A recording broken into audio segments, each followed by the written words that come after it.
Welcome to My Boulevard podcast, where we talk about everyday issues from a biblical and balanced perspective. I'm Dahadi Lewis, and this season we're diving into fighting for the faith in today's culture, navigating deconstruction and reconstruction, and featuring the voices of poets, pastors, practitioners, and polymaths. Thanks for tuning in and enjoy today's episode. Welcome to This Is My Boulevard, another podcast. We are here. We are excited. I brought the squad. Squad. The squad is here. I Squad got is the here. squad with me. Squat.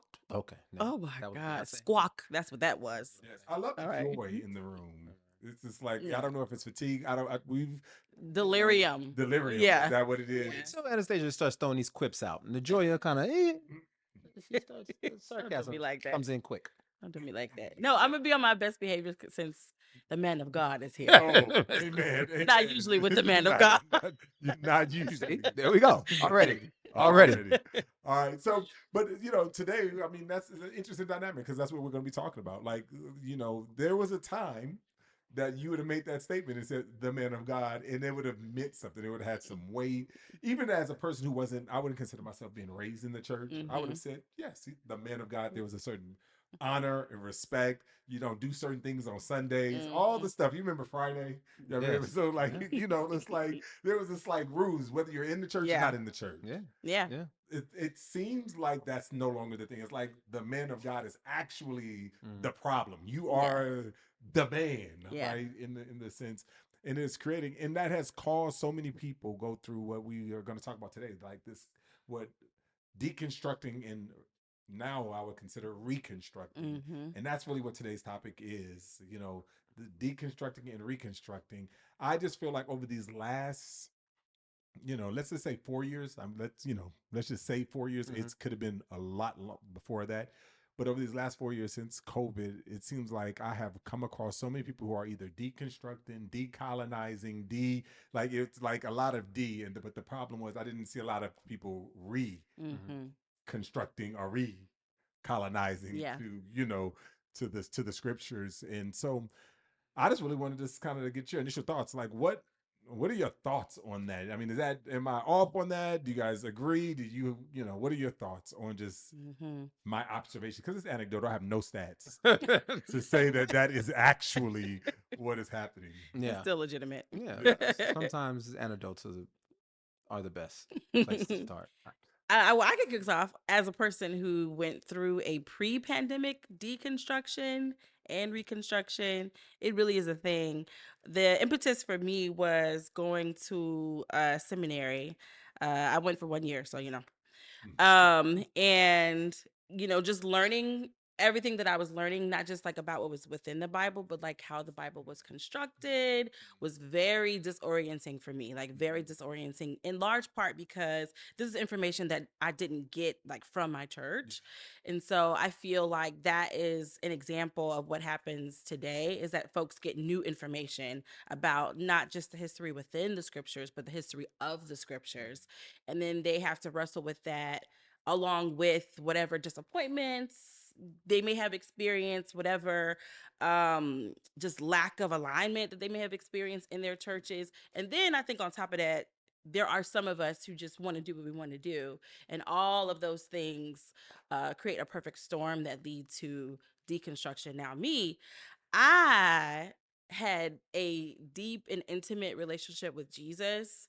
So even though I was disoriented and like went through a lot of like confusion and in some cases like a rending or a pain, my anchor were experiences that were inexplicable, but I just couldn't let go of. And so it took some time, about 2 years, like on an agnostic journey, but the Lord like brought me back. And I also had like community that helped to like just guide me through that situation. So all that to say, I don't know that everyone always has that. They have these confusing, disorienting, painful experiences. They attach them to God, and it takes a long time for them to come back, if they come back at all. Yeah. No, I think that's important. And I noticed that you talked about like pre-pandemic because I think a lot of it, I say 2020, but a lot of it did start even before that in 2018, 2016. with the elections, the Mm-hmm. shootings, the all the things, and then just kind of the sides and how evangelicals line themselves Mm-hmm. kind of with power and some of those. And so, yeah, I think that is so like, so I'm gonna take it back to 2016. Well, if you Yeah. want to be technical, you may want to even take it further than that, because I think what we've witnessed within the last, I would probably say, since 2008, and we can say Obama, Tea Party, and a lot of the political movements that happen, political momentum that happened around that time, and then the leading of like the or leading into Trayvon Martin, Mike Brown. What happened is the world started asking, or like a lot of people started asking, is this really a post-racial society? Mm-hmm. What is happening in our world? Is the gospel relevant to these particular issues that I feel in my particular community?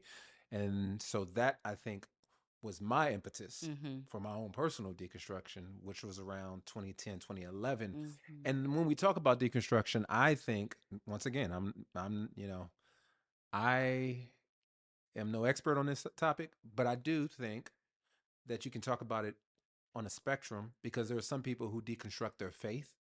There are some people who deconstruct particular methods and ideologies within the church. Like, they're Mm-hmm. not, for me, I knew I wasn't leaving Jesus. Yeah. I think what I was struggling with during that time was Reformed theology and the culture that surrounded Reformed theology. Yeah. So I was wondering, like, well, is this the way for me? What is orthodoxy? What does that mean? Like, what is evangelicalism for real? Yeah. And what does this mean for my association with these particular people that have me coming out to perform? And in those moments, I began to think through who I was, how I was raised, the other information that shaped and cultivated me. And I said, is there a marriage between these things? Can I also love Du Bois, Frederick Douglass, Zora Neale Hurston, but also love Jesus with all my heart, and then also still attend church and be a faithful witness? Mm-hmm. And I think what I needed to do was to realize, like, oh, I'm not the first person who wrestled with this. And just do some discovery. And I think a lot of people are acting as if this is the first time, whether it be 2020, 2016, whatever, that this is the first time that a Christian has had questions Yeah. about social issues that surround them. And I think what ultimately happens, and I'll say this not about myself, but about people I know, is that oftentimes when we come to the faith, you don't put faith in Jesus, you put faith in institutions and people.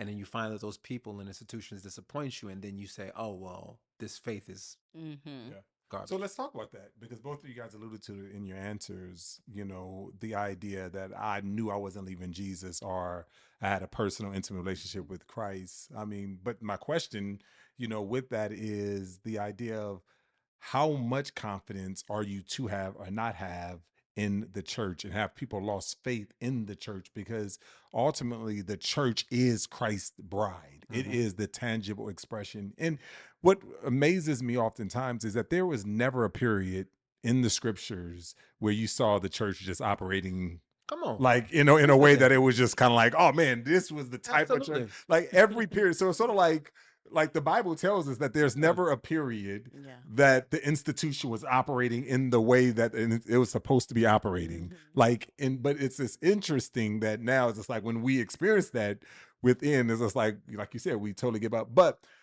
how do you wrestle with something that you know is flawed, Mm-hmm. right? And all that. But I've seen half people lost faith in the church, and how would you address that Mhm. lost faith that people have in the church? Yeah, I do think I have like three thoughts going in my head. Like one of the thoughts is to your earlier point, if I could just quickly say something to that. I agree with you that this folks are acting like it's new in terms of like reconstruction or deconstruction is a new thing.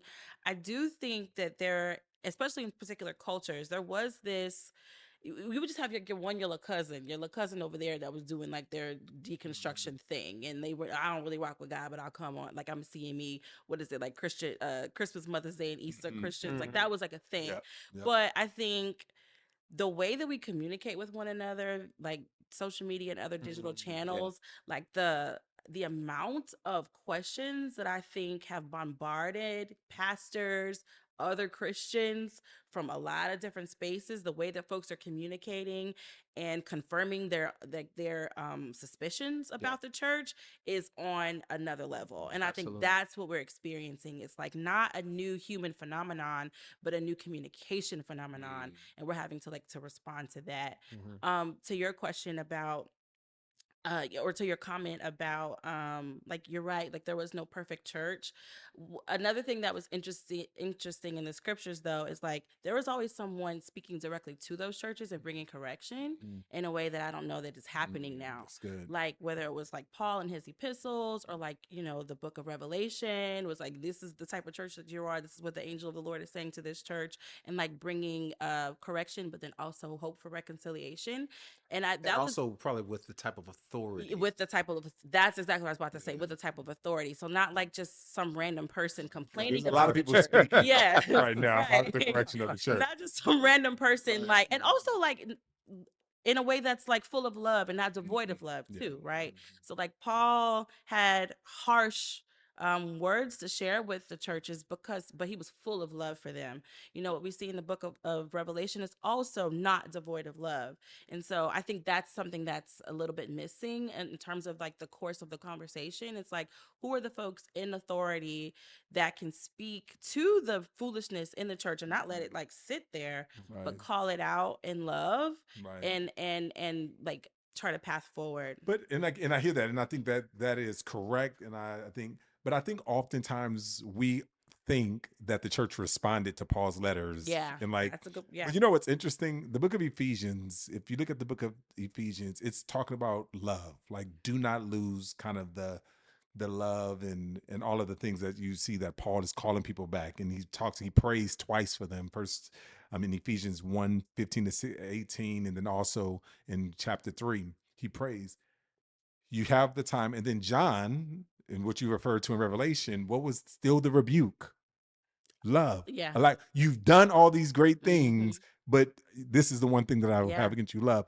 So I guess part of my question is that the people probably was listening to Paul was like, oh, it's a great letter, but Yeah. We still yeah, gonna do what we're we gonna wanna still do what we're gonna do. Yeah. So Well, most of the you letters know, that are written were written because of issues that are happening in the Yeah. church, and so right. yeah, it's. I think oftentimes. Well, go ahead. You were about that. We can't put our confidence in the response of the church in the same way that I think biblically no one ever that's never been the thing. Yeah, But absolutely. God does raise up prophets, some that they listen to and some that they don't listen to. We Mhm. got books of the Bible Mhm. of many prophets that were raised up and they did not listen to, Mhm. and God was like I would even say in Second Kings that during the time of Second Kings 12 prophets was written to the time period of Second Kings. They did not respond, and you know what God did? Yeah, Daniel. Mhm. He took him out. it's He amazing. rose up and he took him out the land, right? Mhm. And so it's just like we have a history as humans Yeah. of not responding to God's word and obedience. And again, I understand why we take our faith out. We can stop trusting in those types of things, but it just seems like it is, you know, in pandemic Well, in a spiritual sense that is wiping out Christians. Well, it is a pandemic in a spiritual sense because of the types of privileges we have as a society. So, when I think about the whole social experiment of America and the idea that we have, like this democracy, that is a privilege in itself. The ability to be able to to advocate for yourself in ways that no one, for the most part in history, has been able to do within the last couple centuries is beautiful. But what it also does is it centers human beings in a Mhm. way that they've never been centered before. Mhm. And even the way we, I guess, contextualize scripture, we see ourselves now as the primary individual walking from Genesis to Revelation, and we don't see that as God's narrative. We say, Mhm. well, where do I fit in this story? And so as individuals increase in, knowledge and information and privilege, we grow greater self-interest. And if churches, and if God, if religion doesn't fulfill those particular self-interests, then it's a problem. And I think that's part of what a lot of our angst is in America. I hate to be that person who, pits East and West together, but you don't find these kind of problems in nations where people are faced with poverty on, like, not only just in a in levels and ways in which we don't deal with Yeah. it on a daily Yeah. basis because their priorities are different from our priorities. I'm not saying it's better, I'm just saying they're different. Right. And in a sense, the things that we find important, think about nations who aren't as developed as ours. Their laws aren't advocating for people to be able to change their sexes or to do the things that we now think are quite important, but are luxuries in a sense. Yeah. If you, and I'm not saying that, yes, They're luxuries. I mean, yeah. there's, it's like And there are so luxuries. therefore, Yeah. Mm-hmm. I think that's in a sense kind of slid over into our faith in churches. So it's like I can sit here in a church, and I'm not trying to, this is not exonerating all churches because some these people need to leave a lot of churches. But I can sit here and I'll say, man, I just don't like the fact that this person said that one word. And so now I'm gonna go to another church. Yeah. Or I'm not being used in the way that I want to be used. Or Offense. exactly. And so it's just it's so easy for us in our feast of a nation to be able to just move on to another feast. We're taking a quick break in this episode to invite you to the My Boulevard Conference. Join us October the 17th through the 19th in exploring what it means to live local and to become responsible of where you live, work, and worship. Embrace the beauty and the diversity of your boulevard that God has called you to. This conference is a great opportunity to be equipped through contextualized content and to cultivate community. We'll have great speakers, breakout sessions, a live good culture show, and lots more. For more information and to register, visit myblvdcon.co. Now let's get back to our episode. So let me ask you, Anastasia, this is, can you have, or can someone thrive in a churchless Christianity? Like, how important is the church Yeah. to someone in their faith formation? Yeah. Well, the church is Jesus' idea. So I think that Come on. right there Come tells on, you Jesus like how idea. important it is. It's his idea. So I think that tells you right there that no person, no believer, no disciple can thrive in a churchless environment. Now we can have conversation about what that means and what that looks like, right? There's gatherings of all sizes and gatherings of all types.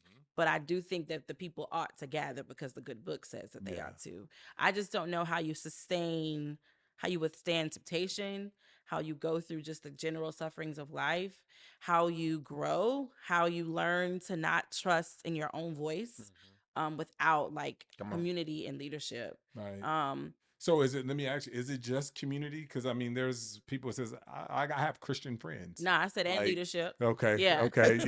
And leadership. I said Yeah, and leadership. yeah. Yeah. But I Some think it's more, I'm sorry. no, go ahead. But I think it's more than just community and leadership. I think the ritualistic nature of church is Habit important forming. and necessary Mhm. because I think the pandemic showed us you can do things online.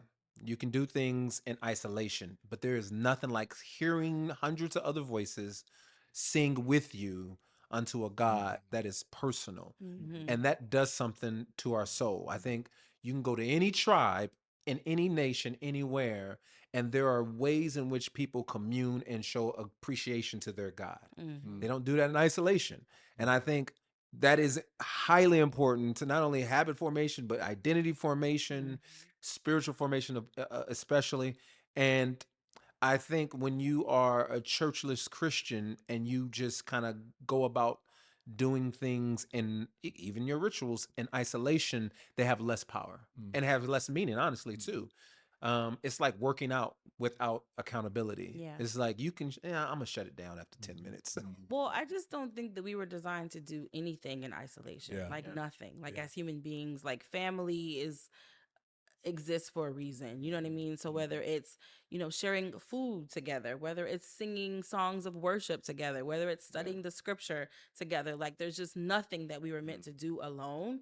And so it stands to reason that like connecting and communing and building intimacy with God would be one of those things that we Right. ought to do again with community and leadership. And the reason why I said that is like authority is God's idea as well. Yeah. And like somebody to check you and tell you that you off and that you to get your life right. When I grew up in church, I heard holiness was right. And so even though they Hey, don't quite like exactly. say things that way Yeah. anymore, my grandmama is in the back of my head still telling me that holiness is right, Yeah. and Come so on. There's certain things. yes, I just that's the yeah. discipline in being a disciple. Absolutely. And I think that folks want to be a believer, but they don't want to have discipline. Mm. And you can't not have discipline within faithful community. Mhm. And I think that there's some people who are opting out of the discipline piece. It's funny because within the last couple years, I've even read the Pharisees a little differently when I am in the Mhm. scriptures, because I have a little more compassion for these religious sects in the scriptures. Because one, I think of it as you have this occupying force that is taking over Israel. And then you have these individuals who have very little power who are trying to sustain some sense of tradition and identity before the Roman powers kind of squash all of who they are. And so you have these Pharisees amongst other different sects who are like, well, we are the gatekeepers of what is Jewish law, tradition, and faith, right? And I can see a lot of churches as trying to be that, as there's these concerns of culture wars, as society is shifting on everything from marriage to fill in the blank.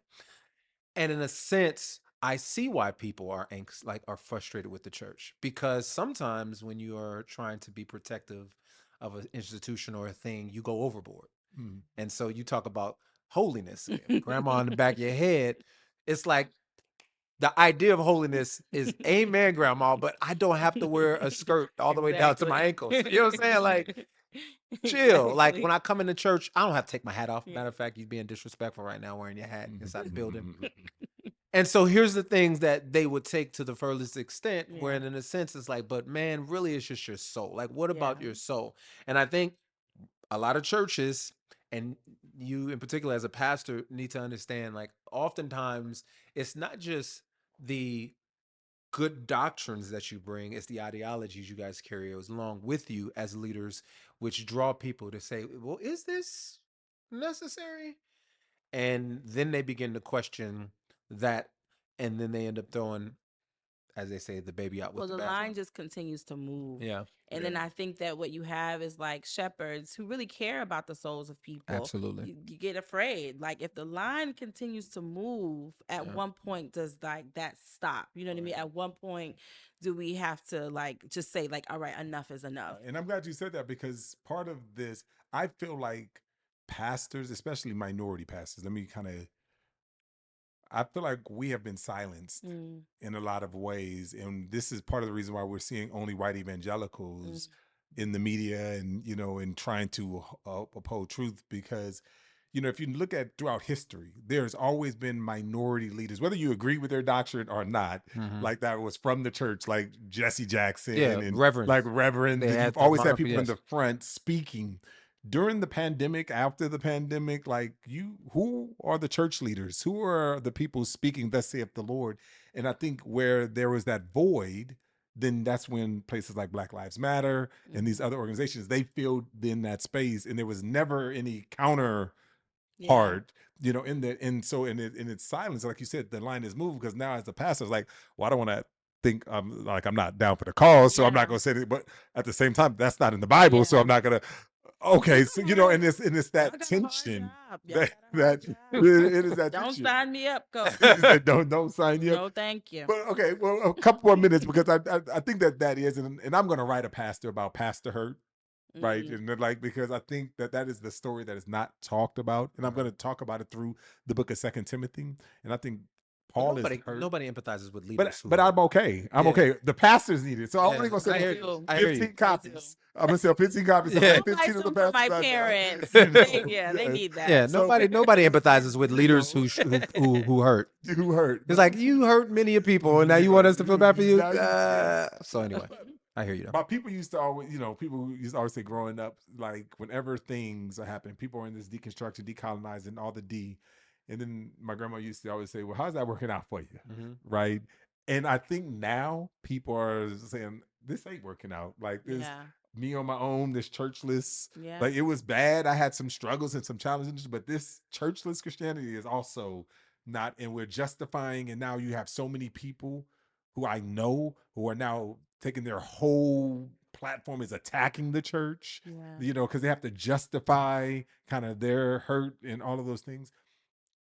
Why do you guys feel like, and I'm seeing so many people now starting to reconstruct, right? Like, because I think people are hitting the end of that. So they're either going more aggressive at the church and saying what's wrong, Mm-hmm. or people are like starting to now come back and reconstruct and like apologize or say, well, hey, I was tripping, you know, like talk Mhm. about that journey. So I know Yeah. you've even talked about it even like in your own Yeah. story. Well, I think there's two ways that you could possibly go about it, and I think there's the process of as you take whatever ideology you have to its furthest extent, you'll find out two things within this nation, other Mm-hmm. but within especially if you come from a church and you're criticizing America and other, is that you'll either come to this point where you'll realize even the ideas and the philosophies that I use to criticize the church are borrowed from this church. So I am being a parasite, if anything,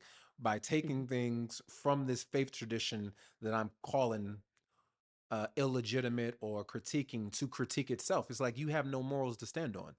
So you either have people who do that and they say, you know what, I either got to do something about that, or folks who say, you know what, then I am all the way done with Christianity in general because, and I know people who've done both. It's like, I can't use the value system of Christianity to critique Mhm. Christianity or the West, right? Mm-hmm. And so for me, I think there's a lot of people who are operating, I think Tim Keller called it like a cosmic plagiarism. And when they do that, they recognize like, oh, well, I either have to return back to the church or some people just exist in their shame because that is something that I was dealing with. It was like, it's going to be, I'll feel shame. So I left Blueprint for those people. I left Blueprint for about 3 years and just was church hopping. And it got to a point where it was either like a home church or no church. And I was like, man, I don't know if I want to return back to Blueprint because that's kind of embarrassing. It's like I made a decision to leave. And at some point, you just got to just kind of admit to yourself, I made a decision that wasn't probably helpful for me or my family. For all the things that you said and we talked about earlier, community, Mhm. the involvement of being a part of something much greater than myself, not only just for my own personal well-being, but for my formation of myself, my family, or whatever. And so those that's what I'm noticing is that people are either coming to a point where they recognize they're having to wrestle with a truth that is much greater than just something that is socially constructed. This is something that is existed beyond our own understanding, or they have to get to a point where they're like, all right, I'll just deal with Satan in the world. And as you say, how's that going to work out for you? I agree with that. I feel like I'm seeing two things. Like one thing is like people are really hurting. Mm-hmm. Mhm. Like so there's like the theological like you know reconstruction, but I think like at the soul level, just on the personal level, I walk with a lot of people, like a lot.